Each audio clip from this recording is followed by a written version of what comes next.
Glória a Deus.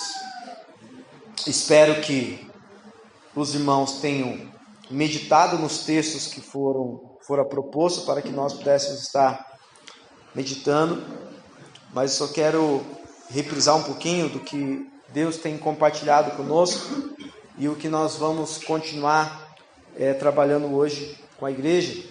Nós estamos falando sobre avivamento. Na verdade, o tema do que nós estamos falando é o reino de Deus e o avivamento. Nós falamos semana passada que avivamento, embora seja uma coisa muito importante, que nós vamos estar aprendendo o que é e como buscar e como se preparar para isso, mas nós falamos que avivamento não necessariamente está nas Escrituras. A palavra que está nas Escrituras não é avivamento, mas sim avivar ou vivificar. O que foi falado nesse sentido é que, então, o sentido da palavra avivamento na Bíblia sempre está ligado com trazer vida àquilo que estava morto, ou preservar, ou purificar, ou também restaurar. Então, nós concluímos dizendo que um dos grandes problemas da igreja evangélica, talvez no Brasil e em outros lugares também, é que o nosso modelo de avivamento ele foi transformado em coisas, praticamente os frutos do avivamento, e nós falamos semana passada que isto está de alguma maneira equivocado. Nosso modelo de avivamento, por exemplo, nós falamos que passou a ser cultos avivados, unção, milagres e assim por diante. E aí eu fiz uma pergunta para nós, a pergunta é: qual é o problema? Eu falei então que o problema é que nós acabamos colocando o avivamento como um alvo em si, e nós falamos que o avivamento dele não pode ser um alvo em si ou um fim, porque avivamento não é nem necessariamente um mandamento que Deus mandou a gente buscar. Então a pergunta que eu fiz para finalizar a semana passada é: então qual deve ser o nosso verdadeiro alvo? Nós trabalhamos aqui vários versículos demonstrando que o verdadeiro alvo do meu e do seu coração e da igreja de Jesus deve ser o reino de Deus. Jesus veio e pregou o evangelho do reino. Jesus morreu, ressuscitou, e quando ele ressuscitou, ele passou 40 dias falando sobre o reino de Deus. Nós vimos que os apóstolos pregaram sobre o reino de Deus. Amém? Então a pergunta seria assim: qual seria então a nossa maior esperança? Qual deve ser o nosso maior alvo? Então o maior alvo da igreja deve ser a plenitude do reino de Deus na terra. Quando será a plenitude do reino de Deus na terra? Com a vinda de quem? Com a vinda de Jesus. Por quê?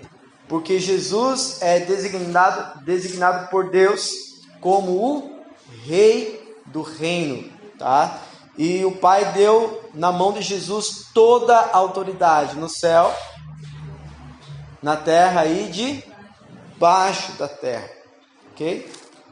Então eu dei alguns textos para vocês meditarem, para que a gente pudesse entender coletivamente todo o ambiente bíblico que cerca a volta do Senhor, ou seja, o que falta acontecer para a plenitude do reino de Deus na terra.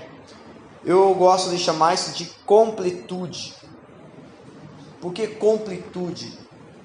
Completude tem a ver com o número 7 na Bíblia. O número 7 tem a ver com aquilo que vai entrar, em perfeição, aquilo que vai ter o seu desígnio completo. Também é chamado de o propósito eterno de Deus. Amém? Se avivamento é trazer vida àquilo que estava morto, a pergunta para hoje que nós vamos trabalhar juntos é: o que é que está morto? Vocês estão comigo aqui? Vamos mais uma vez. Avivamento não deve ser o nosso alvo. Talvez você está aqui hoje e não está entendendo muito bem o que nós estamos falando, ok?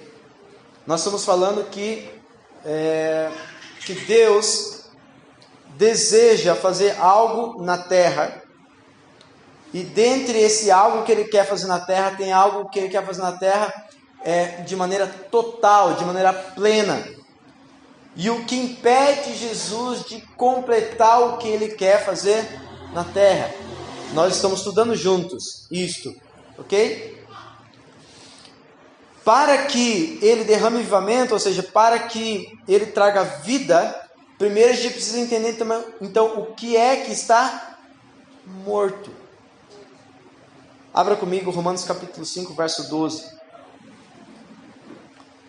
Então o que é que está morto, para que haja vida. O que é que está morto? Romanos capítulo 5, verso 12.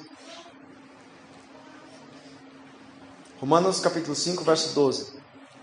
Diz assim: quando Adão pecou, o pecado entrou no mundo, e com ele a morte, que se estendeu a quem?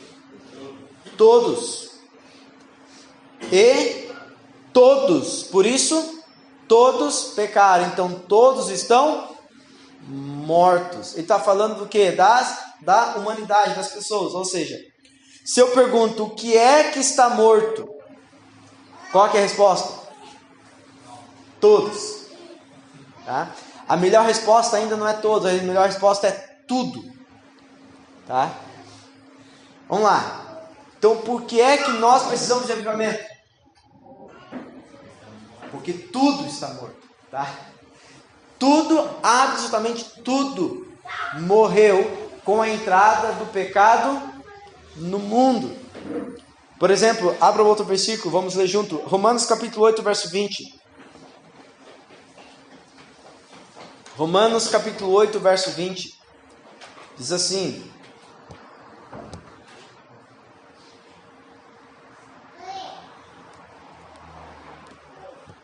conseguiram achar? Romanos capítulo 8, verso 20. Pois ela foi submetida à futilidade. Ela quem? Verso 19. A criação. Não pela sua própria escolha, mas por causa da vontade daquele que a sujeitou, na esperança de que um dia ela fosse redimida pela manifestação dos filhos de Deus. Ele está dizendo que a criação, ou seja, toda a ordem criada, e nós podemos falar tudo que você pode ver, tudo que nós podemos compreender, chamado natureza, ok? A criação, toda a criação ficou sujeita também à vaidade, eu gosto dessa versão, futilidade. A criação se perdeu também. Por quê? Porque Deus deu ao homem a autoridade para cultivar, para lavrar, para cuidar de toda a criação. Quando o homem pecou, a morte que veio com o pecado também passou a toda a ordem criada. Então toda a criação está morta e morrendo. Está morta e morrendo. Tudo que Deus fez, quando Ele terminou, Ele falou que era bom. E quando o homem pecou, agora o homem está experimentando o contrário do bom, o contrário de vida. E qual é o contrário de bom e o contrário de vida? Morte. Ok? Então, se a pergunta que nós precisamos fazer é o que é que está morto? A resposta mais completa é tudo. Ok? Tudo está morto. Se você puder olhar para a pessoa perto do lado e fala assim para ela: Deus tem uma boa notícia. Pare com fé, fala: Deus tem uma boa notícia. Desde que o homem pecou e ele experimentou morte, Deus tem um plano. Deus tem uma boa notícia. Abra comigo 2 Coríntios capítulo 5, verso 14. Esse é um dos textos que eu mais gosto nas Escrituras.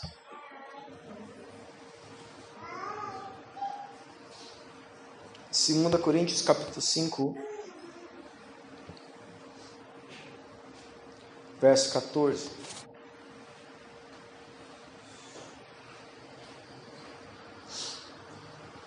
Acharam? Amém?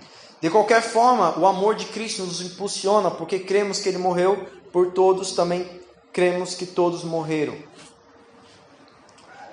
Ele morreu por todos, para que os que recebam sua nova vida, não vivam mais para si mesmo, mas para Cristo que morreu e se doou por eles. Portanto, não avaliamos mais ninguém do ponto de vista humano. Em outros tempos, pensávamos em Cristo apenas do ponto de vista humano, mas agora o conhecemos de modo bem diferente. Logo, todo aquele que está em Cristo se tornou nova criação. A velha vida acabou e uma nova vida teve início. Tudo isto vem de Deus, aquele que nos trouxe de volta para si por meio de Cristo e nos encarregou de reconciliar outros com Ele mesmo. Pois, verso 19, presta atenção no verso 19. Pois em Cristo Deus, presta atenção, porque em Cristo Deus estava fazendo o quê? Reconciliando consigo o mundo. Ou seja, Deus ele tem um plano para reconciliar a toda a ordem criação. Ou seja, Deus tem um plano para trazer vida a tudo aquilo que morreu por resultado do pecado. Amém? E quem ele reconcilia primeiro? Nós acabamos de ver aqui. E Deus estava reconciliando o mundo. E mundo aqui é pessoas. Deus estava reconciliando o homem. Por quê? Quem que através dele produziu morte em tudo? O homem. Então, quem Deus vai redimir para também redimir tudo? O homem. Não é uma boa notícia? Deus estava fazendo isso como? Através de quem? Ele com ele mesmo. O texto diz: Deus estava reconciliando o mundo consigo mesmo. Então, Deus decide trazer vida a tudo que morreu. Um outro texto importante é Efésios capítulo 1, verso 10. Abra lá. Efésios capítulo 1, verso 10. Efésios capítulo 1, verso 10. Isto é, de fazer convergir em Cristo todas as coisas, celestiais ou terrenas, na dispensação da plenitude dos tempos. Ou seja, na plenitude dos tempos, ou seja, para que haja plenitude do propósito de Deus, há necessidade de que haja, verdadeira conversão ou convergir. Deus designou que Cristo seria o meio pelo qual todas as coisas fossem convergidas. Por quê? Vamos lembrar? Deus criou todas as coisas por meio de quem? De Jesus. No princípio era o Verbo. E nada do que foi feito teria sido feito se não fosse por intermédio de Cristo. Nada é nada. Colossenses capítulo 1, verso 6 diante. Porque Deus, através de Cristo, todas as coisas. Ele é o herdeiro de todas as coisas. Deus fez tudo através de Cristo. Ou seja, Deus vai redimir tudo através de Cristo. Percebe? Tudo é tudo. Amém? Toda a ordem da criação está experimentando morte por causa do pecado do homem. Mas também, Romanos capítulo 5 também diz que se por um homem entrou o pecado no mundo, também por causa de um homem, vida a todos aqueles que o recebem. Então Deus reconcilia o homem consigo mesmo através de Cristo. O Pai estava reconciliando consigo mesmo, ou seja, toda obra de vida que vai acontecer na terra é uma obra vinda de quem? De Deus. Então repita comigo: avivamento é algo exclusivo de Deus. Entenderam aqui? Então, avivamento na Bíblia é trazer vida àquilo que estava morto. Então vamos lá. Se você entendeu. Quantos aqui estavam mortos em seus pecados e delitos? Quantos? Amém? E se você está em Cristo, o que a Escritura diz que ele fez? A vocês que estavam mortos em vossos pecados, ele trouxe vida. Então, nesse sentido, você já experimentou o avivamento? O maior de todos. Ok? Porque um pecador, um homem morto, em qual nível nós estávamos mortos? Em qual nível? Você estava um pouquinho morto só? Um pouquinho. Hã? Já viram aquela historinha de batizar? Que o cara fala assim: não, mas por que você bate no outro? Ah, porque minha mão ficou fora da água quando eu batizei. Já viu isso? Por que isso não pode acontecer? Porque você não pode morrer um pouquinho. Embora nós estamos no processo de mortificação da alma, né? Mas assim, quando nós experimentamos o que as Escrituras chamam de regeneração, ou nos tornarmos filhos de Deus, nós passamos da morte para a vida. Então, de certa maneira, nós já experimentamos, no termo bíblico, avivamento? Sim. Por que toda hora eu estou refrisando o termo bíblico? Para tirar o misticismo que nós aprendemos sobre avivamento, ok? Bem, tirar o misticismo e entender nas Escrituras o que é avivamento, para que lá no final da série todo mundo entenda o que é que nós estamos buscando juntos. E vai ser avivamento, mas vamos aprender lá na frente, tá? Amém? Amém? Então agora nós vamos começar a mensagem. Gênesis capítulo 3. Abra lá. Na verdade eu pedi para você abrir, mas não vou ler. Porque eu tenho muito texto para ler. Então você vai... Eu falei, né, que nós estaríamos trabalhando mais em termos de ensino nesses dias do que pregação. Então eu preciso que você anote e lê em casa. Inclusive eu coloquei aqui uns 10 mil versículos para você ler em casa. Então anote. Não vou dar tudo de mão beijada, como eu já falei. Você vai ter que ler, meditar. Bom, vamos lá. Quando o homem peca, presta atenção que eu vou falar aqui muito importante. Quando o homem peca e ele morre, as Escrituras dizem que ele perde, ok? A glória de Deus. O termo usado é destituído, separado. O que o homem perde de Deus quando ele morre? Tudo. Uma das coisas que ele perde, né, que a gente já ensinou aqui, entre o espírito de orfandade, então ele perde a identidade de filho. Ele não consegue ver Deus como seu pai. E o que ele perde também? Senso de propósito, né? Senso de família. Todo bom senso ele perde, ok? Então o homem, ele está completamente perdido, completamente morto. Só que, por exemplo, à medida que você foi conhecendo o Senhor, você não foi entender um pouquinho melhor como pecador você era? Você não? Quantos aqui acham que já são bonzinhos? Ainda acham que tem alguma coisa de bom, né? O Evangelho foi fazendo o quê? Foi demonstrando, principalmente lendo Romanos, né, que não há nada de bom no ser humano. Qualquer boa dádiva no ser humano é bondade de Deus. Lembra Romanos 3? Não há nenhum justo, não há ninguém que busque a Deus. Todos se extraviaram e se fizeram inúteis. A sua boca é um sepulcro. Lembra disso? Sepulcro aberto. Ou seja, todo homem, quando abre a sua boca, Deus sente cheiro de defunto. Homem sem Deus. Ok? Então presta atenção. Isso aqui é muito importante você entender avivamento. Como que Deus vai revelar vida a alguém que está morto?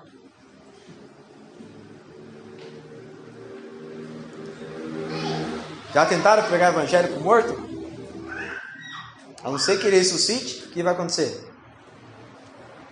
Não vai acontecer nada. Ele está morto. Como que Deus vai revelar aquele que é a vida, que é Ele mesmo, na pessoa do seu filho, ok? Para alguém que está morto. Então, em Gênesis 3, nós temos o aspecto da queda, mas nós também temos a pregação do que nós chamamos na teologia de proto-evangelho, ou seja, o evangelho no seu início. Quando o homem peca, Deus fala para Adão, para Eva e para a serpente. O que ele fala? Ele prega o evangelho. Ele diz o seguinte: um dia virá um descendente da mulher, vai fazer o quê? E vai pisar na cabeça. E a serpente vai fazer o quê? Vai fazer o quê no calcanhar? Tá. E quando você olha para o Apocalipse, você vai ver exatamente essa ideia. O dragão perseguindo a mulher que deu filho ao descendente.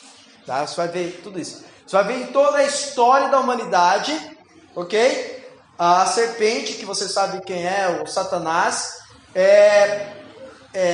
tentando morder no calcanhar da humanidade, ok? E de maneira especial hoje, mesmo nós que estamos em Cristo, Satanás está tentando frustrar os planos de Deus, que não vai conseguir. Por quê? Quem sabe? Tem um versículo: porque as portas do inferno não vão prevalecer. Por que as portas do inferno não prevalecem contra a igreja? Porque a igreja é Ele mesmo. Entendeu? A igreja é o seu corpo, comprado com o seu precioso sangue. E Satanás, ele foi envergonhado. Ele foi totalmente desarmado. Satanás, ele foi totalmente vencido na cruz do nosso Cristo. E se Cristo venceu, nós somos mais que vencedores. Lembra disso? Mais que vencedores. Então tá. Então, o que Deus vai fazer? Progressivamente, Deus vai construir na humanidade o seu sonho. Por que isso? Porque a humanidade, quando pecou, ela perdeu todo e qualquer senso de propósito da sua vida. Como que Deus vai revelar para a humanidade morta o sentido da vida? Faz sentido? Não. Então Deus vai construir na humanidade, presta atenção, Deus vai construir na humanidade o seu, que nós chamamos de propósito eterno. Eu gosto muito de ver isto, se você quiser anotar, isso está em Êxodo capítulo 19. Deus chega para a nação de Israel e fala aquilo que eu ensino para vocês como o sonho de Deus. Qual era o sonho de Deus? Ele revela em Êxodo 19. Ele diz o seguinte: embora toda a terra seja minha, deixa bem claro, toda terra é minha. Eu tenho um sonho. Eu quero um povo exclusivamente meu. E ele diz que a esse povo exclusivamente dele, ele chamaria do quê? Reino sacerdotal. Vamos lá. Eu falei que tem uma mensagem que é só sobre o que é o reino de Deus. Mas só para a gente entender um pouquinho. Reino é um território ocupado por um rei. Presta atenção. Reino é uma região que tem um rei que governa. Para que haja um reino, precisa ter um rei. Quem é o nome do rei? Jesus. Para que haja um reino, precisa ter um local. E qual é o local? Qual é o local? Qual é o local? O reino de Deus. Nós estamos em Gênesis e nós estamos em Êxodo 19. Não. Zacarias 14:9 vai ser: um dia ele será rei de toda a terra. Mas aqui ele está aonde? Revelando progressivamente. Lembra? Ele está progressivamente revelando. Então ele está dizendo o seguinte: para o povo que vai herdar a terra chamada Canaã, ele está dizendo: para vocês eu quero ser rei. E no meu reino vocês serão o quê? Escravos. Sim ou não? Não. Vocês serão o quê? Sacerdotes. Presta atenção aqui. Deus ele vai construir essa ideia. E Deus vai falar o seguinte: o meu sonho não é apenas ter um reino, ser rei e vocês serem sacerdotes. Agora ele vai falar qual de fato é o sonho dele. Leia em Êxodo 19, não dá tempo de ler todos os versículos. Em Êxodo 19 ele vai dizer: eu quero estar no meio de vocês. Eu quero que você entenda uma humanidade que não sabe diferenciar a mão direita da mão esquerda. Uma humanidade que não sabe nem o significado de vida, porque ele está totalmente morto. Não sei se você entende quando eu digo o que é morte. O homem e tudo que o homem colocou a mão, morreu, tudo. Como que Deus vai trazer a humanidade de volta para o seu propósito inicial? Então ele vai construir essa ideia no coração da humanidade. E eu estou só no início ainda tentando ensinar isso para vocês. Ok?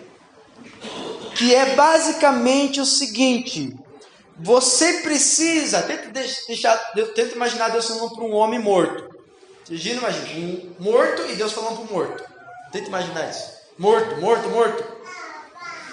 Tão morto. Eu queria tanto que você lembrasse o propósito de ter criado você.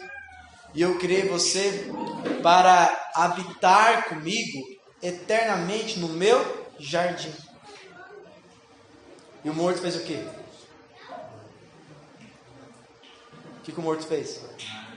Nem ouviu. Nem entendeu porque ele está morto. Isso eu quero que você entenda. Então, como que Deus faz para revelar a essência da vida para alguém que está morto? Repita comigo. Deus vai usar a morte para revelar a vida. Entendeu? Vamos lá. Deus ele vai usar a morte, que é a única coisa que o homem sabe que existe, para revelar um exemplo. Só para você ver como isso é verdade. Por meio do que você é salvo? Pela morte. Percebeu ou não? Não é loucura isso? Você é salvo, ou seja, você experimenta a vida porque alguém morreu. Consegue entender onde eu quero chegar? Para que isso pudesse acontecer um dia na humanidade, Deus ele construiu isso. Por exemplo, você nunca parou para analisar por que Jesus não veio, por exemplo, dos filhos de Noé? Não tinha resolvido muitos problemas, não? Só tem uma família na terra. E é uma família top. Deus ama Noé. Deus coloca um arco no céu em homenagem a Noé. Por que Jesus não pode ter vindo da descendência de Noé? Não tinha resolvido todos os problemas? Sim ou não? Tinha acabado ali com o problema. Deus ele precisa construir na humanidade um entendimento que ele está morto, porque ele só pode salvar quem está perdido. Consegue entender? Ele só pode dar vida àquele que está morto. E o homem sabia que estava morto? Sim ou não? Não. Quanto tempo você levou para você converter de verdade? Eu achava que você estava vivo, que você estava, né? Não era assim? Quantos ainda estão entendendo? Não é verdade? Entendeu o que eu quero dizer? Então Deus ele vai construir. Presta atenção no que eu estou falando. Então basicamente Deus tem um sonho. Qual é o sonho de Deus? Ele revelou esse sonho quando ele criou o homem. Ele criou o homem, colocou o homem no seu jardim. E o jardim nós vemos evidenciado aonde? Em Apocalipse capítulo 22. Em Apocalipse capítulo 22, o que nós temos? A mesma figura de Gênesis capítulo 1. Ou seja, se a plenitude daquilo que Deus tem está em Apocalipse 1, que é o jardim, que é um lugar, Éden significa jardim de delícias. Lembre de Salmo capítulo 16, na sua presença há delícias. Consegue entender? Então, lembre que eu ensinei sobre a plena satisfação em Deus? Deus criou o homem para o seu prazer. Então, Deus criou o homem para o seu prazer. Então, o prazer de Deus é o homem entrar no seu prazer. E o prazer do homem é Deus. Mas como vai entender isso? É impossível. Amém? Amém? Está aqui? Vamos lá então. Aleluia. Deus vai usar a morte para revelar a vida. Como eu disse, porque só o que nós conhecemos é a morte. Isso também eu gosto de dar o nome de fragmentação de toda a verdade. A fragmentação de toda a verdade. Também é chamado de destruição total da imagem de Deus. Por exemplo, quantos aqui antes de virem para essa comunidade tinham uma imagem de Deus e agora já tem outra imagem de Deus? Consegue entender o que quer dizer? O pecado fragmentou. Sabe o que significa fragmentação? Não? Ninguém sabe o que é fragmentação? A nossa imagem de Deus ficou totalmente fragmentada, destruída, distorcida. Agora a pergunta: a fragmentação ela foi apenas da imagem de Deus? A fragmentação alcançou a nossa própria imagem. O homem está completamente perdido, inclusive na sua própria imagem.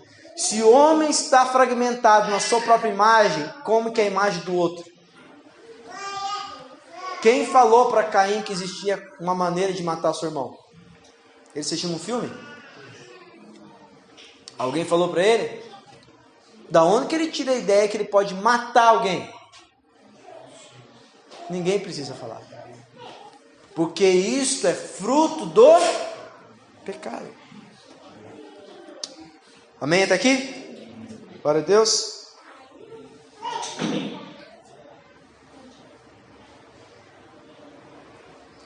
Se vocês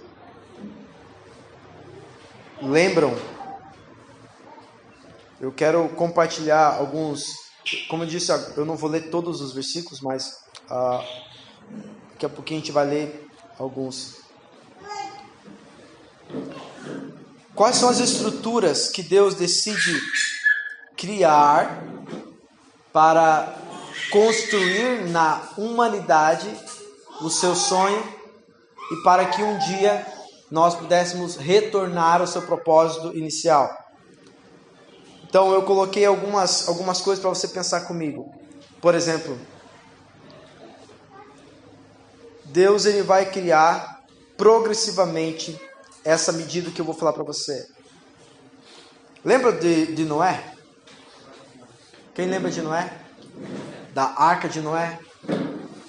Quando Deus usa a arca de Noé para salvar Noé e sua família, eu pergunto, está resolvido? O problema do pecado no mundo está resolvido? Então por que Deus usa Noé? Tenta imaginar. Deus ele quer resolver um problema, que a humanidade está terrível, sim ou não? As escrituras revelam um pouquinho antes de Noé, Deus falou para Noé, Noé, Deus fala assim, me arrependo de ter feito o homem. Lembra disso? Porque ele diz o seguinte, o texto é, ele se perdeu em todos os seus caminhos, e os seus caminhos são só morte e destruição. Eu vou escolher você para começar de novo. Pergunto, deu certo? Eu quero que você entenda o que eu vou dizer agora. Deus sabia que não ia dar certo? Então por que Deus usa a arca de Noé? Pensa. Mais uma vez. Se a arca de Noé fosse a solução para o pecado da humanidade, se Noé fosse a solução, por que nós estamos até hoje como estamos?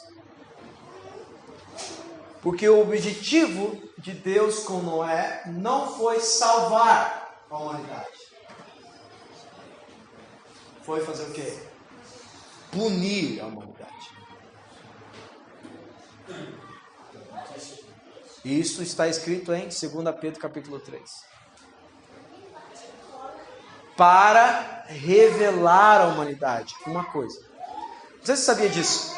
Em quase todas as civilizações do mundo, em quase todas, eu estou falando em quase para não exagerar, porque é todas, tá?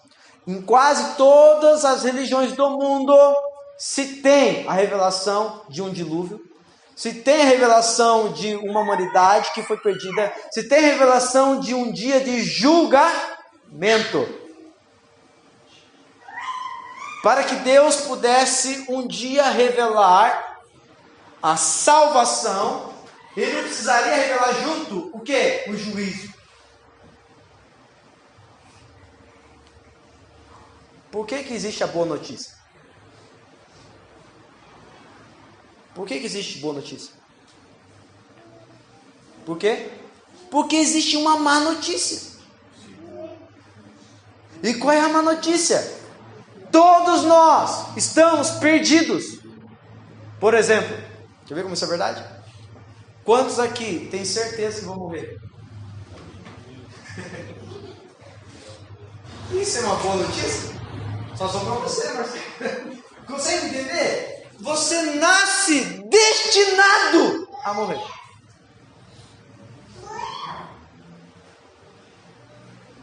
E se você tiver todo o dinheiro do mundo? Todo o dinheiro do mundo. Tem como resolver isso? Tem não? E alguns morrem com quantos anos? Alguns morrem com horas. Outros morrem com dias. Outros morrem com meses. Outros morrem... Alguns poucos morrem depois de 100 anos. Inclusive alguns dizem que nem é vida. Né? Eu estou doente, assim por diante. Consegue entender? Que toda a estrutura da humanidade está destinada a morte, sofrimento e fracasso. Tudo. Já analisou isso ou não? Por exemplo, estou pegando pesado. A vida, maravilhosa vida, é precedida por o quê? Sofrimento. De quem? Da mãe. Você acha que a Bíblia diz que depois de ter um bebê no colo, ela celebra.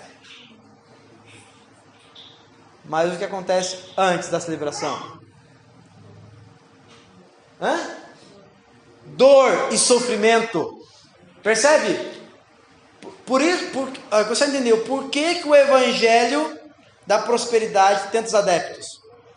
Porque esconde aquilo que é inevitável: dor, sofrimento e morte. Quantos aqui já teve um bichinho de estimação que gostava pra caraca e morreu? Por quê? Porque ele era mau? Porque ele fazia maldade? Por que ele morreu? Porque é o destino. Percebe? Então, um dos maiores objetivos de Deus em produzir o dilúvio é demonstrar que, como um direito de criação, direito de louvor e dignidade, direito de honra, direito de vida e direito de sustentação, Deus tem o direito de fazer o que Ele quer com aquilo que é dele. Ponto. E toda a humanidade deveria estar de joelhos diante do seu Criador. Mas Romanos capítulo 1 diz que o homem transformou a imagem do Deus invisível em imagem de quadrúpedes, répteis. E Deus disse que vai derramar o quê? Juízo sobre toda impiedade e injustiça de homens que trocaram a sua imagem. Então o dilúvio é uma marca de que Deus está falando sério. Porque quando Deus falou para Adão e Eva que se ele comesse daquela árvore ele morrer, ele não acreditou. E o que aconteceu? Morreu, mas ele acha que está vivo. Então Deus ele tem que fazer algo mais drástico. Um sinal de que eu fiz o que eu fiz é o arco-íris. Até hoje está no céu. Até aqui, amém? Se não resolveu com Noé, Deus vai usar uma estrutura que eu vou ensinar para você agora. Entenda a estrutura que eu vou usar. Entenda, presta atenção, presta atenção. Presta atenção. Quem desceu da arca?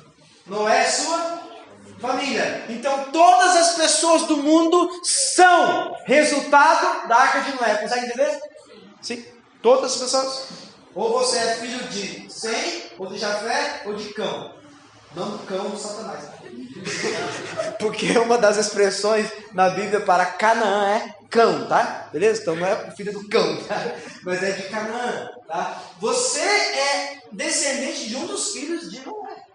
Você entende isso? Querendo ou não? Toda a humanidade é descendente da família de Noé.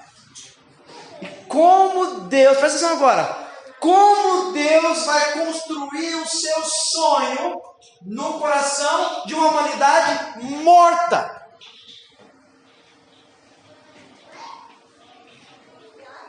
Adão e Eva e os seus filhos, Abel e Caim, depois Sete e tantos outros filhos que eles tiveram, qual é a imagem que eles tinham do que acontece anterior?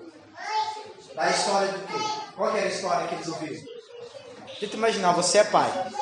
Qual é a história que você conta para o teu filho?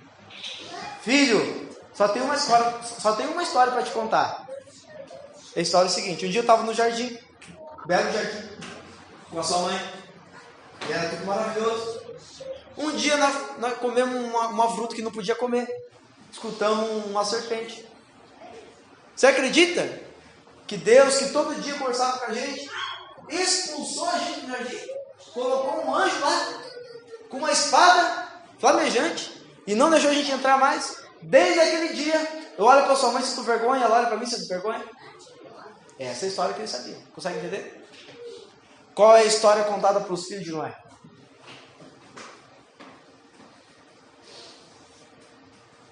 Qual é a história contada? A história contada é uma história chamada Evangelho. Filhos, vou contar a história para vocês. Há poucos dias atrás, toda a humanidade estava morta. E Deus, por sua misericórdia e graça, nos salvou. Qual é a história? Como que Deus começa a história da humanidade dos descendentes de Noé? Uma história de salvação, precedida por juízo de Deus sobre todos aqueles que não aceitaram o Evangelho. Nunca pararam para pensar nisso, né? Tenta imaginar, você é filho de Noé, ou você é neto de Noé. Por que só existe nós aqui, papai? Vou te contar uma história.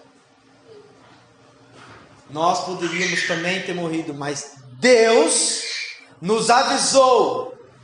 E o nosso avô construiu essa arca. E nós entramos na arca e a arca nos salvou. E a pergunta seria: quem é esse que mandou e avisou a gente? Então eu vou contar uma outra história. É o Deus dos nossos pais chamado Yahvé.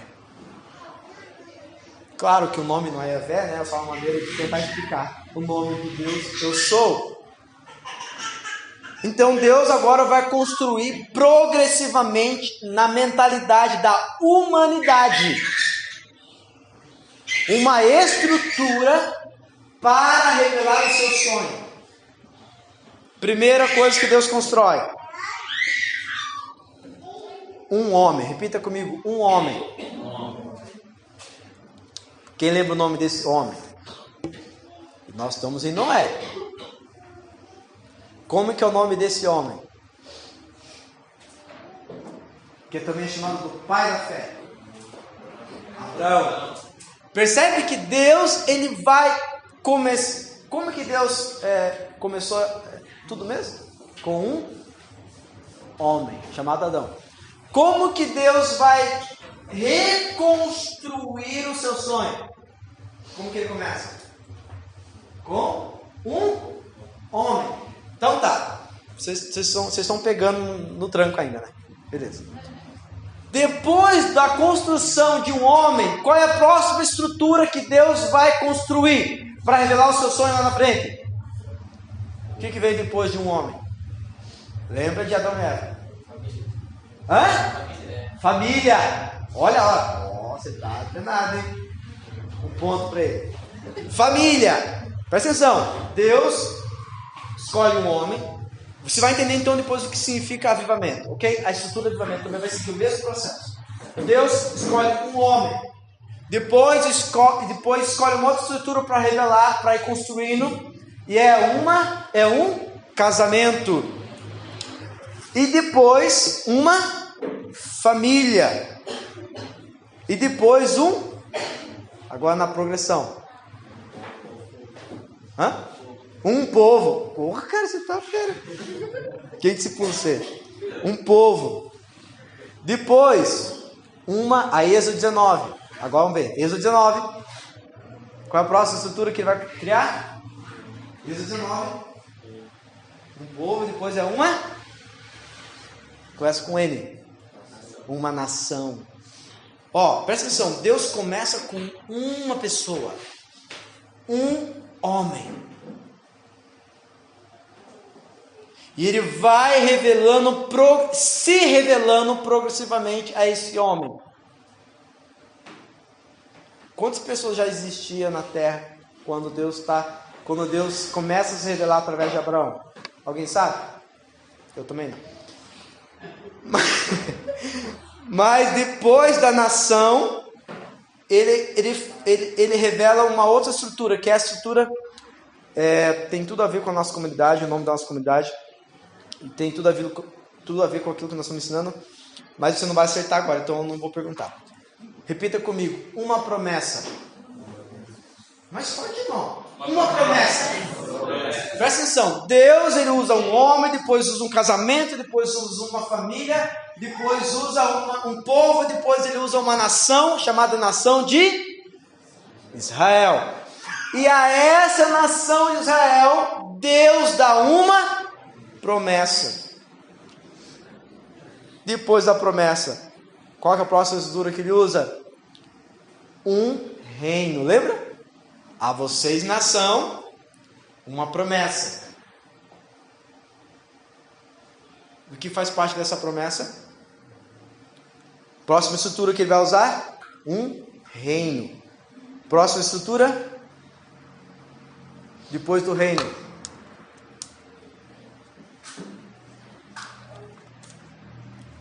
Essa é uma das últimas coisas que nós vamos falar sobre avivamento. Um rei. Repita comigo. Um rei. Depois. Próxima estrutura.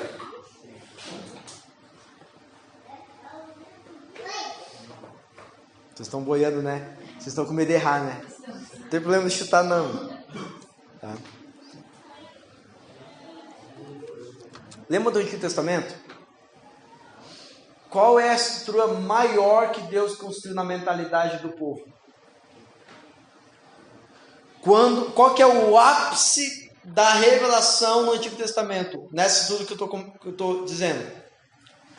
Deus começou com um homem. Depois Deus começou a se revelar a quem? A uma família. Que é Abraão, Sarai e Isaac. Depois essa família se transformou em um povo que está no Egito. Ok? Quando esse povo sai do Egito, a Bíblia deixa bem clara, ele se revela uma nação, chamada também de nação de Israel. A essa nação Deus dá uma promessa. Eu quero que vocês se transformem o quê? Uma nação de sacerdotes, um reino. Esse reino, tudo isso começa a acontecer quando o povo chega na terra prometida. Deus ele começa a desenvolver o próximo passo que eu falei, que é o rei. Quem que é o primeiro rei? Saul. E Saul é um tipo de rei que Deus gosta, sim ou não? Não, por quê? Porque é um rei pedido, solicitado para que a nação de Israel se transformasse num reino como todos os outros reinos. Ou seja, é um tipo de rei que o mundo quer. Ok? Mas Deus já tinha em mente usar a estrutura de rei para revelar seu propósito ou não? Sim! Mas não Saul. Então qual que é o próximo rei? Davi. E depois de Davi vem qual rei? Salomão. E em Salomão nós temos o ápice da revelação no Antigo Testamento. O ápice, presta atenção no que eu estou dizendo. O ápice da revelação no Antigo Testamento é Deus está demonstrando o que ele quer. Eu quero um reino. Ele tinha um reino com Salomão? Tinha. Eu quero um povo sacerdotal. Tinha ou não tinha? Tinha. Presta atenção. A minha promessa está sendo cumprida, sim ou não? Tá. Mas o que ele revelou lá para Adão, Eva e a serpente? Que havia um descendente a fazer o quê? Se esmagar a cabeça de serpente. Quando ele escolhe Abraão, ele faz uma aliança e diz o seguinte: a sua descendente, o seu descendente e a sua descendente vai fazer o quê? Eu vou abençoar todas as famílias da terra. Então vamos ver se a gente cumpre. No ápice da revelação lá, na nação de Israel, tinha algum inimigo páreo para Salomão e seu exército? Não. A Bíblia diz que todos os povos vão até Jerusalém para aprender a lei do Senhor. Aconteceu isso também? Aconteceu. Até a rainha de Sabá chega lá e fala: olha, estou impressionado mesmo. Em nenhum lugar do mundo, e olha, no mundo todo, eu não vi algo que estou vendo aqui. Qual que é o problema? Dá certo? No fim da vida de Salomão, o que ele faz? Ele se prostitui.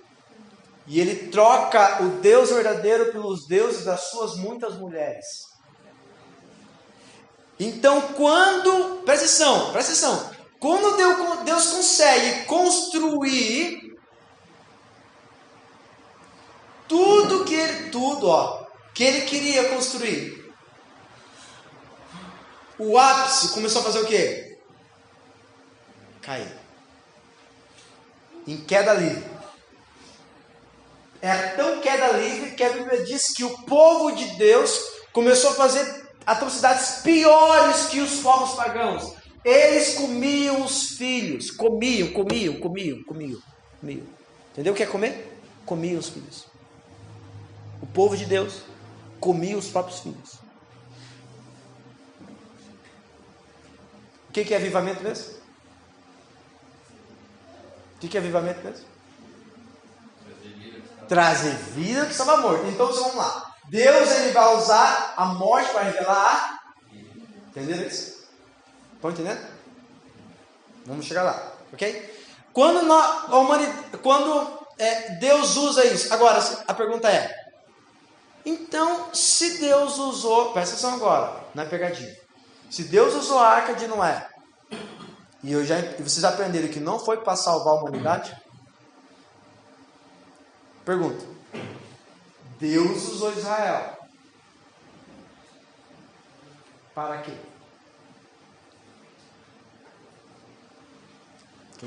Quem acertar essa vai ganhar 1 ponto. Uma estrelinha no céu. Tô brincando, por favor. Vamos, essa é fácil. Lembra que eu falei que Deus está construindo. Deus está fazendo o quê? Construindo o sonho dele no coração da humanidade. E você deve conhecer um texto que você usa para vigiar as pessoas. Deus amou o mundo de... Amou quem? Você? O mundo. Não é só eu. Então Deus tinha um plano de salvar só Israel? Não. Então Deus ele começa com Adão. Vai dar certo? Não. Pois ele começa com outro homem. O nome dele é Noé. Dá certo? Não. Depois ele escolhe um outro homem. Quem? Abraão. Dá certo? Dá. Ele é o pai da fé, irmãos. Ele é o pai da fé. Como não dá certo? E ele promete uma coisa para Abraão. O seu descendente. Através do seu descendente. Eu vou. Deus agora, tá? Através do seu descendente. Né? Não é Abraão, é Deus. Eu vou abençoar e salvar todas as famílias da terra. Com isso em mente. Deus usou Israel para salvar a humanidade. Sim ou não? Não. Deus usou Israel para construir a próxima estrutura. Qual é a próxima estrutura que Israel trouxe? Irmãos, essa aí é a de best. Não pode errar essa. Deus usou Israel para o que mesmo? Pode chutar, não tem problema. Para a vinda do Salvador. É agora que você tinha que falar, uau. Percebe que, vocês não perceberam, mas eles também nos mataram Jesus. Percebe? Que nós também não percebemos isso. Deus ele veio construindo na humanidade. Percebe quando eu falo na humanidade? Eu não estou falando que Deus estava trabalhando só em Israel. Deus estava usando Israel uma estrutura, um berçário para a chegada do seu filho. Consegue entender? Vamos fazer de volta agora? Deus, a primeira estrutura que ele usa é um homem. Quem que é o homem agora?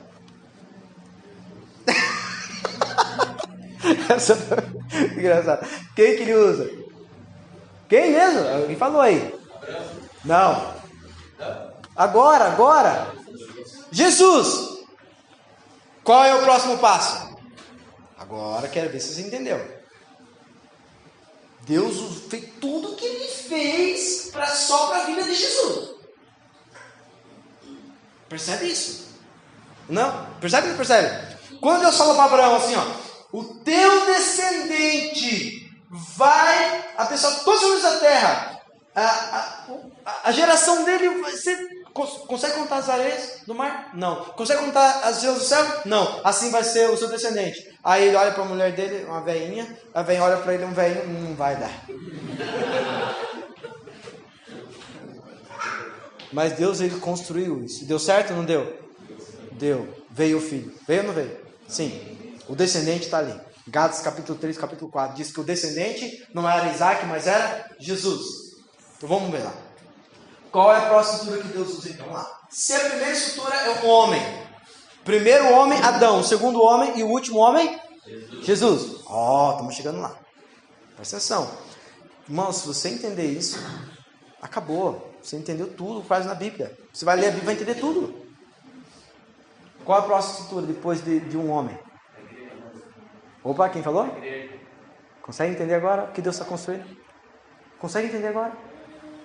Se ele pegou um homem, depois ele construiu uma família, ele pega um homem chamado Jesus. O que ele vai fazer? Quais são as próximas estruturas? Mais uma vez, um homem, quando você converte, ele diz que você se transforma o quê? Família de Deus. O nome disso é filho. Então lá, um homem, uma mulher, nós somos chamados do quê? Noiva. Um homem, uma noiva, uma família, um filho, muitos filhos. Próxima estrutura que ele vai construir? Um povo. Depois, uma nação de sacerdotes. 1 Pedro capítulo 2, verso 9. Vós sois. Êxodo 19. Vocês serão. Depois que ele construiu a chegada do filho, vocês são. Entenderam agora? Pergunta, agora Deus pode construir o sonho dele de volta? Ou quem não entendeu o sonho de Deus ainda? Ele pode ou não pode? Mas agora ele pode construir fora ou dentro? Dentro. Percebe? Olha esse Deus, cara. Como diziam os irmãos, esse Deus não é gente. Olha o que ele faz. Se você entender as estruturas que Deus usa para revelar o seu sonho, você entende que é avivamento. Agora vamos lá. Muitos filhos, uma família, uma noiva, um casamento. Qual que é agora a próxima estrutura? Um povo. Somos um povo. Uma nação sacerdotes. Somos ou não somos? Somos. Qual que é o próximo? Um reino. Opa. Então Jesus vem. Qual que era a mensagem de Jesus mesmo? Os discípulos fizeram qual a pergunta? Antes de Jesus subir os céus. É agora que Jesus responde? Não, nos compete saber. O que falta? Ele diz lá, um reino, um rei. Se você é bom entendedor, o que falta? O rei.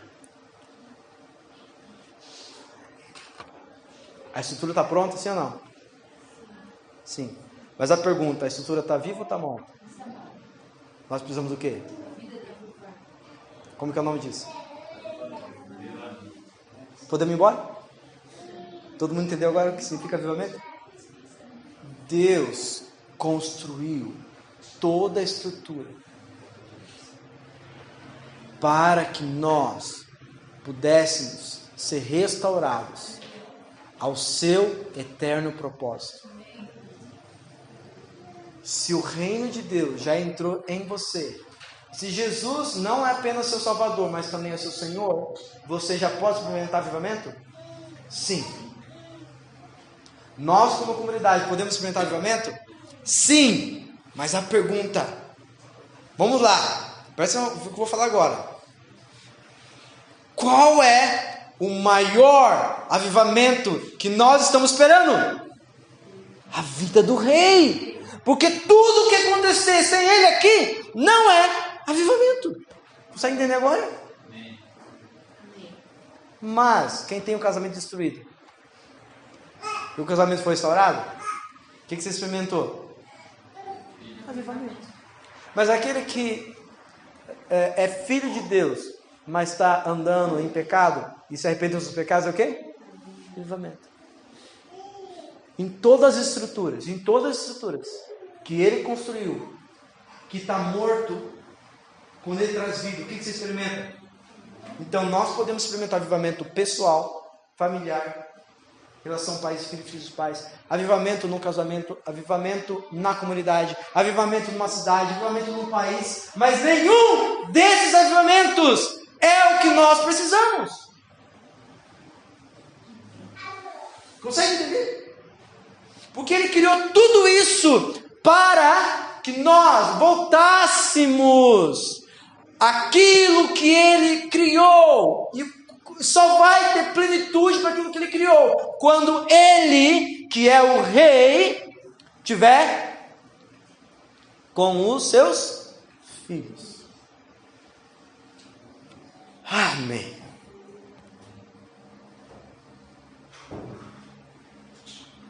Então, com isso, eu quero que você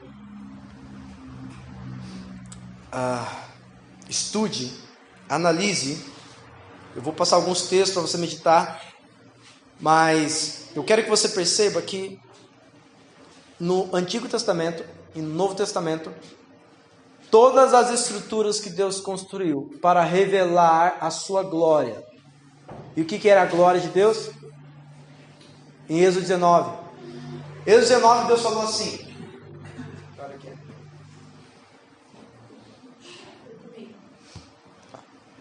Em Êxodo 19, Deus falou assim: santifica o povo.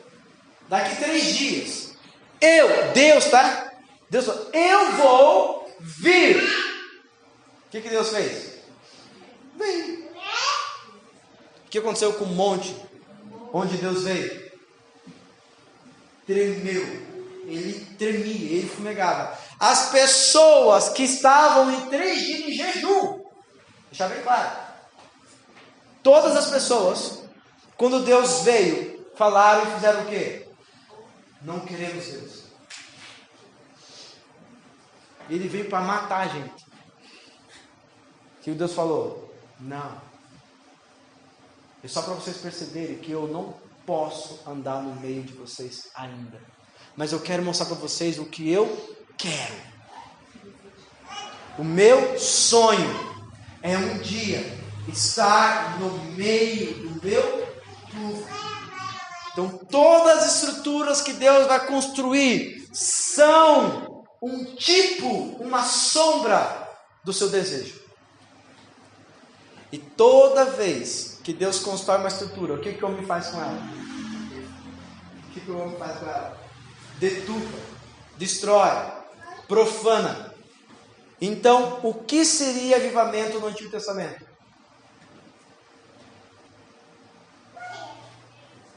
A restauração das estruturas. O que seria então avivamento no Novo Testamento? Quem está estudando os avivamentos nas casas de oração aí? Restauração das estruturas que Deus construiu.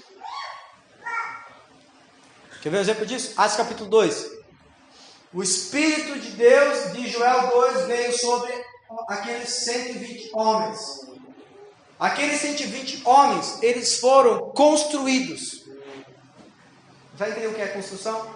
Eles foram discipulados, construídos para serem o templo de Deus. Jesus falou, esse templo que vocês estão vendo vai ser destruído e será reerguido. Ele estava falando a respeito do seu corpo. Ele estava falando do quê? Daqueles homens, seus discípulos. Lembra disso? Permaneça em Jerusalém até que vós sejais revestidos de poder. Qual que era a profecia acerca da restauração do templo? A glória da última casa será maior do que da primeira. Desde a restauração, do retorno do cativeiro, a glória do tabernáculo foi maior que o templo de Salomão? Nunca! Por quê? Eu já falei semana passada, por quê? Uma coisinha só, um detalhezinho só. A Arca da Aliança nunca mais retornou. E a Arca da Aliança representa quem? A presença, ou podemos até falar o próprio Cristo. Então vamos lá. Você está lá no templo, fazendo sacrifícios. No dia da Páscoa, ou que antecede a Páscoa, quem que entra no templo? A Arca da Aliança, montada no jumentinho. Não entenderam?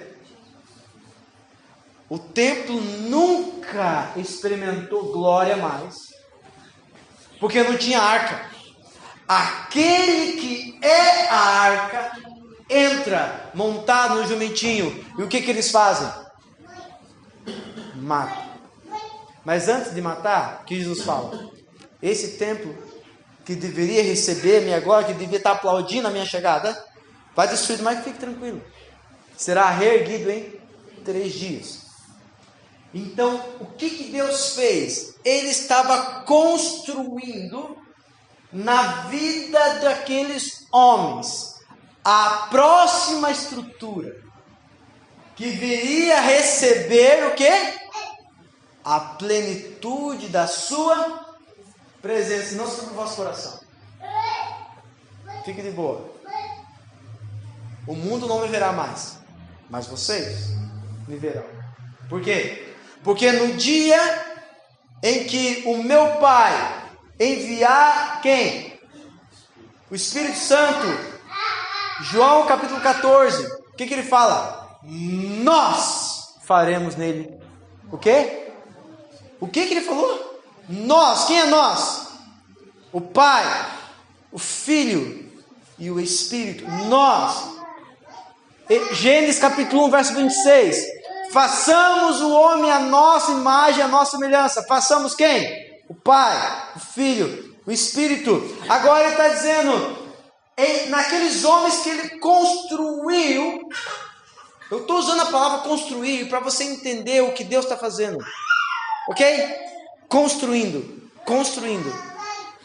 As Escrituras vai falar em Efésios capítulo 2, capítulo 3, que nós somos um templo sendo construído para a morada do Espírito.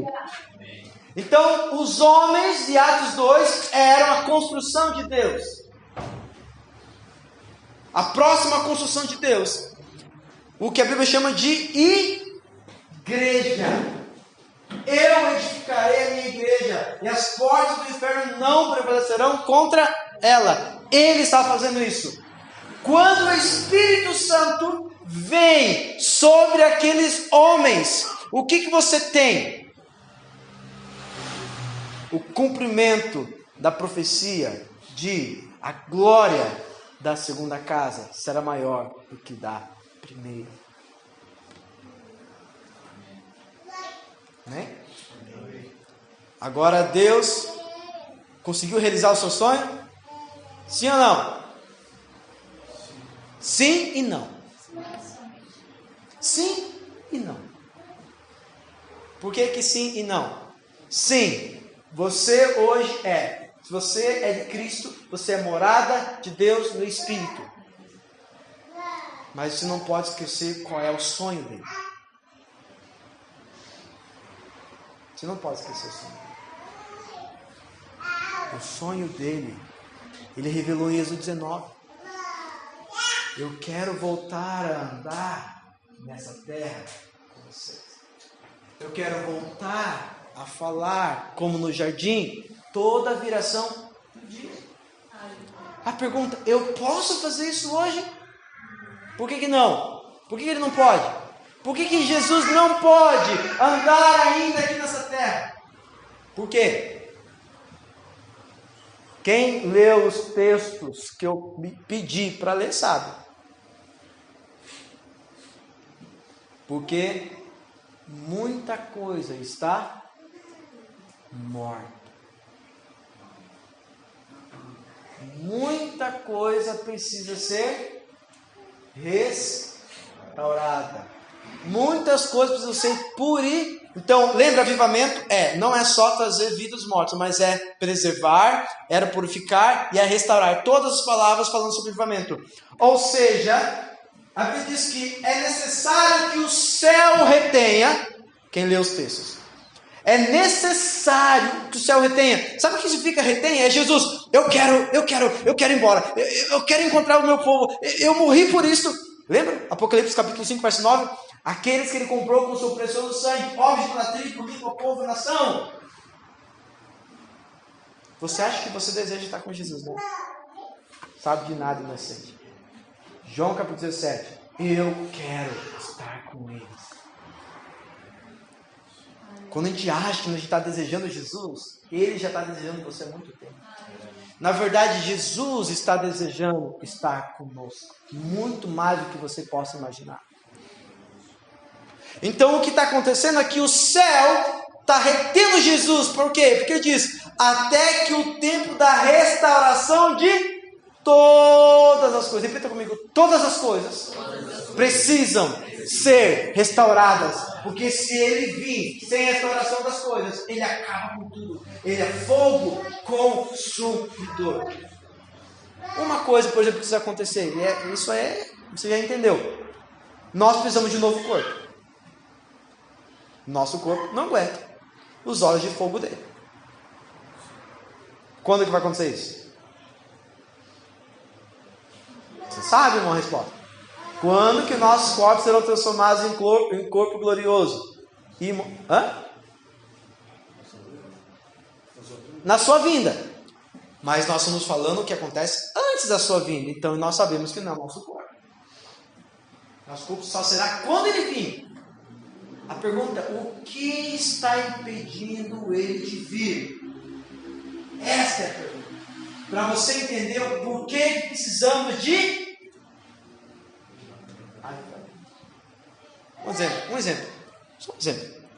Quantos aqui já sabem, estou falando de saber, já sabem que tem que pregar o evangelho para toda criatura? Quando já sabem. Inclusive pregar para o Talibã. Por que você não foi ainda? Percebe? Entre saber e fazer são coisas. Você precisa de avivamento então? Então tem muitas coisas retendo a volta de Jesus. Retendo. E ele está no céu. Me deixa aí, por favor. Claro, é só uma brincadeirinha, tá? Porque ele não está atrasado, como 2 Pedro capítulo 3 diz. Ok? Ele governa as nações. E ele olha para os maus e dá risada, como diz Salmo 2. Até aqui, amém? O outro texto que diz, se você leu os textos que eu pedi, 1 Coríntios capítulo 15, diz que existe, ele vai conquistar o reino, mas até lá ele precisa que todos os seus inimigos sejam destruídos.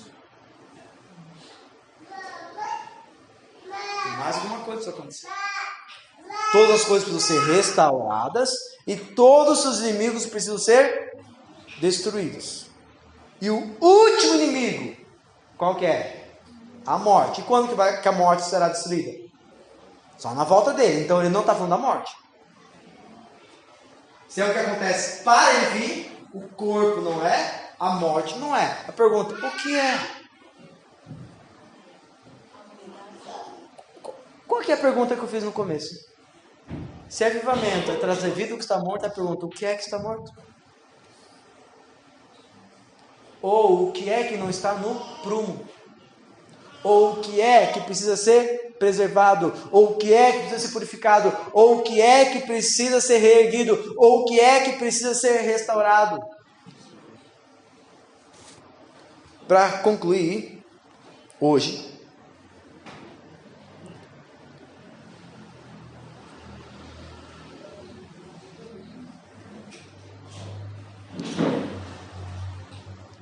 eu quero fazer uma pergunta.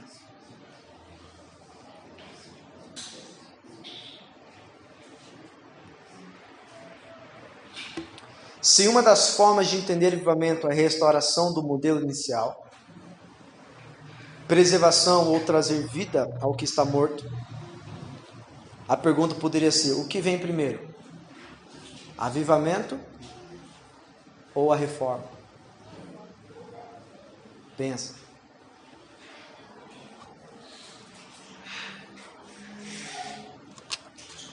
Mais uma vez, se uma das formas de entender o avivamento é restauração do modelo inicial, preservação, purificação, ou trazer vida àquilo que estava morto, mas aquilo que está morto já esteve vivo. Pergunto, o que vem primeiro? Restauração ou avivamento? Avivar para reformar ou reformar para avivar? Nós não podemos dizer o que vem primeiro, Porque precisamos de avivamento para restaurar. E precisamos de reformar para avivar. E precisamos de avivamento para... Precisamos de reformar para receber o avivamento. Porque todo homem que foi usado para trazer avivamento, primeiro foi avivado. Eu disse que todo avivamento começa em Deus. Todo avivamento é obra de Deus. O nome utilizado não importa. Porque tem gente que vai falar assim, não, mas isso não é avivamento, isso é despertamento. Não importa o termo. Lembra que eu estou falando do termo bíblico. E o termo bíblico é trazer vida àquilo que estava morto. E todas as estruturas vivas. Quem trouxe vida às estruturas? Deus. E quando o homem colocou a mão? Morte. Tudo é tudo. Casamento, tudo. Igreja. Quem está estudando a história da igreja aí, quem está estudando a história dos aviões, não está entendendo o que eu estou falando. Ó, esse dia eu estava conversando com um irmão, não sei quem. Eu estava falando assim, por exemplo, a bomba nuclear foi criada por um bem. E transformou em guerra. O computador, mesma coisa. Agora, por último, eles estão fazendo a inteligência artificial para melhorar a situação dos pobres no mundo. O que eles vão fazer com a inteligência artificial? Transformar em arma. Porque tudo que Deus faz algo bom e o homem faz o que com aquilo que é bom? Então, com isso, eu quero ler o último versículo de hoje e dar 10 mil para vocês lerem em casa. Abra comigo Lucas capítulo 5, verso 33. E com esse versículo, eu quero deixar a próxima pergunta para a gente pensar e meditar para as próximas mensagens. Lucas capítulo 5, verso 33. Espero que você tenha entendido essa visão panorâmica que eu dei de toda a Bíblia. Eu creio que com essa lente você pode ler as Escrituras e vai abrir o teu entendimento para muita coisa que você não tinha entendido até hoje. Lucas capítulo 5, verso 33. 33. Lucas capítulo 5, verso 33. Conseguiram encontrar? Amém? Diz assim: disseram-lhe então eles: por que jejuam os discípulos de João muitas vezes e fazem orações como também os fariseus, mas os teus comem e bebem? Ele lhes disse: podeis vós fazer jejuar os filhos das bodas enquanto o esposo está com eles? Dias virão, porém, em que o esposo lhes será tirado, então naqueles dias jejuarão. E disse-lhes também uma parábola. Qual que é o assunto? Qual é o assunto? Qual é o assunto? Qual é o assunto? A vinda do rei. Prestarem atenção? Então ele vai contar uma parábola. E qual é a parábola? Disse-lhe também: ninguém deita um pedaço de roupa nova para cozer em roupa velha, pois romperá a nova, e o remendo não condiz com a velha. Ninguém deitando vinho novo em odres velhos, de outra sorte o vinho novo romperá os odres, e entornar-se-á o vinho, e os odres se estragarão. Mas o vinho novo deve ser colocado em odres novos. Ele não quer derramar vinho novo? O que você acha?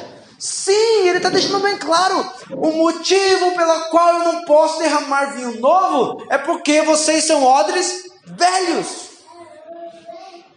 É claro, estou falando vocês, estou falando nós, tá? É todos nós, tá? Mas vamos lá. Porque o vinho novo, verso... Não, desculpe, eu quero... Finalzinho. Verso 37.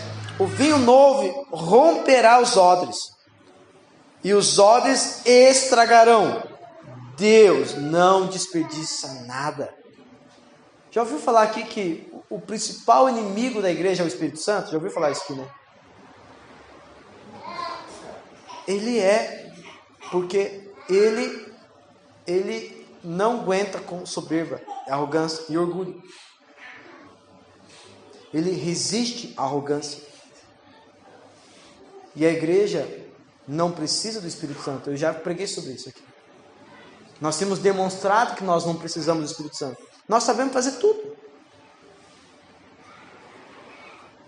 E ele está dizendo bem claro, eu não quero estragar nem o vinho e nem o odre.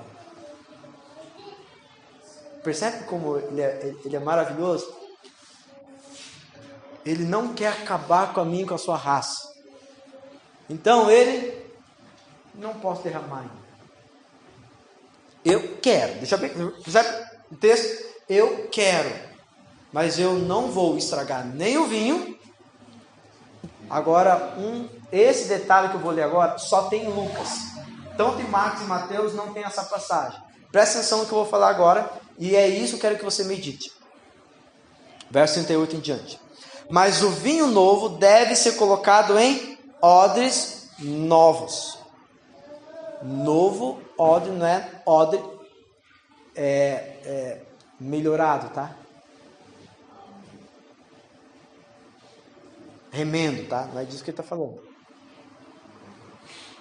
Agora, olha o verso 39. Ninguém que, tendo bebido o velho, quer o novo. Por quê? Por quê? Por quê? O que ele diz? O velho é melhor. Por que nós precisamos de uma mentalidade de avivamento? Porque nada está bem aqui.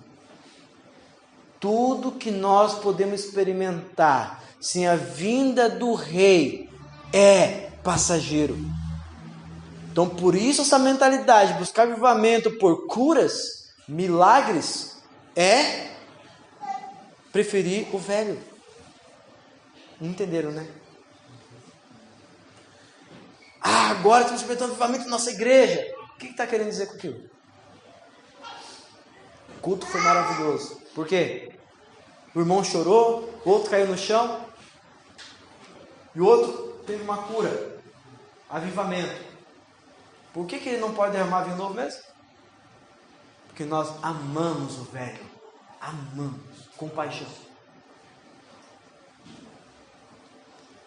Entenderam ou não entenderam? Nós gostamos das estruturas que nós estamos acostumados. Irmão, qualquer coisa de bênção que acontecer na sua vida é passageiro. Eu fui curado de um câncer, mas você vai morrer ainda.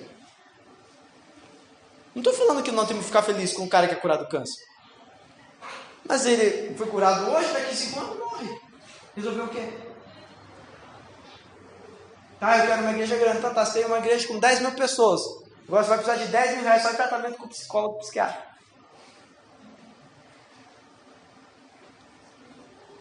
Por quê? Você vai ficar louco? Cuidar de 10 mil pessoas. Eu quero Eu fui com curso dos meus amigos que querem ser milionários, né? Eu assim, pior coisa, cara. Assim, eu torço pra você não ser milionário. Assim, por quê? Porque vai estragar a tua vida. Porque você vai ficar louco só de imaginar o que você faria com o dinheiro. Ele é verdade. E eles ficam contando o que faria com o dinheiro. Você quer melhor você não ter ganhar muito. Vai acabar com a sua vida. Sua vida está tão bonitinha hoje. Você é casado, você ama tua esposa. Daqui a pouco você não vai mais pensar em amar ela. E assim por diante. Porque eu disse que o amor ao dinheiro é o... Consegue entender, irmãos? Tudo que eu e você pensamos como bênção é vinho velho. Porque o que ele tem? É vinho novo. Enquanto eu e você não entender que nada, absolutamente nada, pode ter o contentamento do nosso coração, senão ele mesmo. Então vou dar spoiler já, né? Qual é o avivamento que nós devemos esperar? Não entender? Mas vocês vão entender. Até o final do ano, nós vamos entender. Anote os versículos.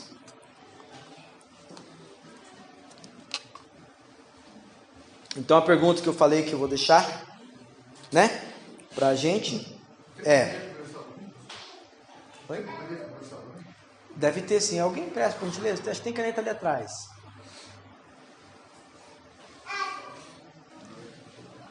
Presta atenção. A pergunta poderia ser assim: se o nosso problema é odre, pergunto, qual é o modelo que precisa ser restaurado? Presta atenção. Se tem algo que precisa ser restaurado para que receba, não é necessário que a gente saiba qual é o modelo? Sim ou não? O que é o modelo? O que nós temos que fazer, Marcelo? Ou seja, qual é o prumo que nós temos que estar? Né? Qual é o parâmetro? É isso que nós vamos ver. Para que você entenda, você vai ler alguns textos comigo. Anote lá. Não precisa ser na sequência que eu estou falando, tá? Não precisa ser na sequência, ok? Do jeito que você quiser. Hebreus capítulo 11, verso 7. Hebreus capítulo 11, verso 7.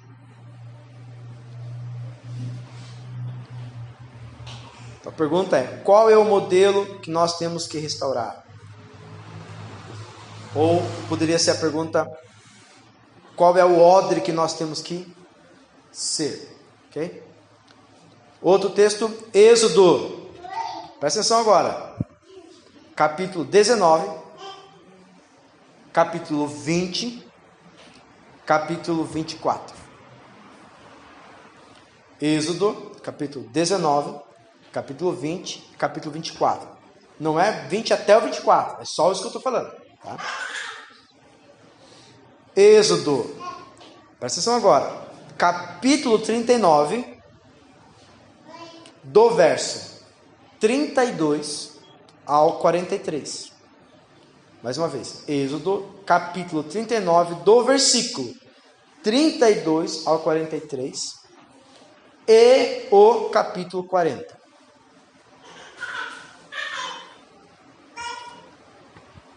Próximo. Primeira Crônicas. Primeira Crônicas. Capítulos. Presta atenção agora quais são os capítulos. 13, 15, 16, 17. Só esses que eu estou mencionando. Tá? Próximo. Segunda Crônicas.